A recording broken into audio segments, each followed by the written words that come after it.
Welcome to part 2 of how I ruined my senior's commission. So as you remember, I accidentally left my painting out in the pouring rain, which completely ruined the piece, and I decided to scrap it, mostly because I was embarrassed and also because I was concerned that the rainwater had compromised the painting. So I started over and tried to replicate the texture and the colors. As I was working on this new piece, the mom who was sort of in charge of the fundraising of the piece came by. She just kept looking at the ruined piece and really encouraged me to keep going on that one. We were talking more about it and even had this realization that the crucifixion itself seemed like the biggest failure in the history of God coming to earth and his own people killing him. But we know that the crucifixion wasn't a failure because just a few days later, Jesus rose from the dead and had victory over sin and death. And so we trusted that God could bring something good out of this failure of mine too.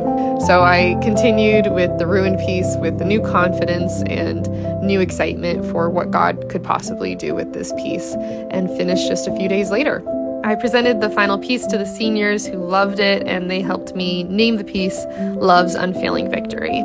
Then on graduation, we got to reveal it to the entire school and faculty, and our deacon who blessed it even expressed that the Lord himself had baptized the piece with rainwater, which I just loved.